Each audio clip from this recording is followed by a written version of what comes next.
This year, your alma mater had arguably the most legendary NCAA tournament run in history. So, as an alum, how proud were you to watch that unfold? I was there going crazy. Did you get to watch it live? You went to or were you at home? I was gonna go to watch it live, but they could only promise me one ticket. Okay. So I wasn't going there by myself, and I'm such a family man. I didn't mind. I was almost like double dipping because I could still take care of my family. Then I could drive to Jersey City, 20 minutes from where I'm at, and then I can get there with the fans. And I had my jersey. My man Ajax put together my jersey for me. I had my jersey going crazy.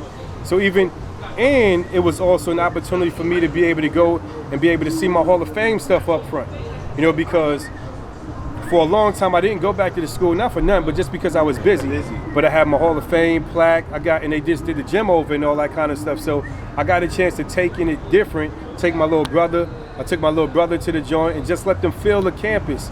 Took my man Boom with me, just let them feel the campus, feel the energy of the campus. And we just kept winning. And it was exciting. I was there going crazy. And even what was super crazy for me was that the first game of the tournament was against Kentucky and was against my man and was against my man who his son is the starting point guard at Kentucky. So even when my brother was like, yo, they play against Kentucky, I'm like, damn. I'm like Xavier gonna wash him. I'm like, damn, it's gonna get kind of crazy. And he like, yo, give him a chance. He like, and even me, I had to take a step back and say, yo, you know what? Let me check him out. Knocked off Kentucky. Then, I was at every game. I was there going crazy. Right.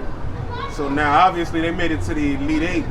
Was there any game of all those victories that you thought meant a little bit more than any of the others? Was it the Kentucky one, the Purdue one? For me, it was the Kentucky game. Obviously, because that Kentucky game allowed them to believe that they deserved to be there. So once they beat Kentucky, it wasn't like you're not a surprise to nobody no more. Mm-hmm. You know what I mean? It's like you beat Kentucky. Kentucky spent most of the year as like top 5. Four, yeah. You know what I'm saying? Top 5. And y'all went and beat them handily. It wasn't even like it wasn't even a nail biter. You know what I mean? Yeah. So I was like, oh.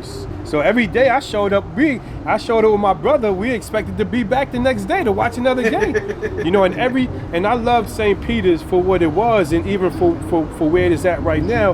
And then even another thing that was so great about that moment for me is that even what's the name was on the team? Juju was on the team. Yeah. Juju was on the team, right? The two twins was on the team. Right. I remember when the twins was in high school, and me and my brother used to try to, when they was in like 8th grade, me and my brother used to try to recruit them to see if we can eventually get them to Wadley when they was playing for Heck. Right. So it was like to see them on that team and see Juju on that team doing well. Dallas was the year before, and Dallas was on that team. KC, and then be a city kid. And then KC, and then we got Sha as the coach. Right. And then it's like me and Sha, we grew up Mustangs. We grew up playing with the Mustangs or whatever.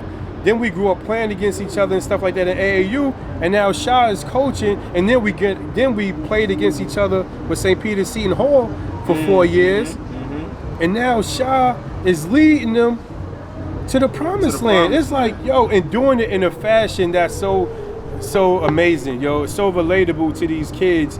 That was like a moment that it was like the world needed. The world needed that moment.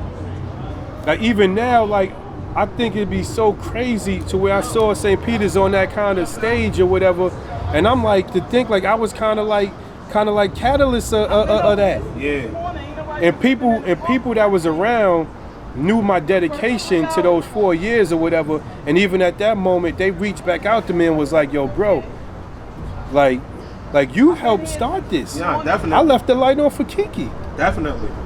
Kiki went through there and went crazy. I remember we went to one game, and we at the game and we watching. I see Kiki, he got that dumb big joint up in the gym, just crazy big. And so I'm like, yo, that joint is mean to him.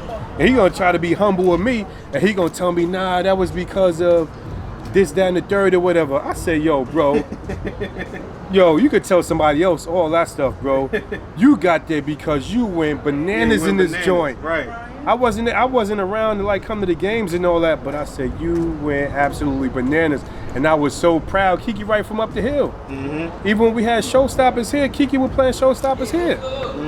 But it's like Kiki went to Rice. Right? Yeah, absolutely.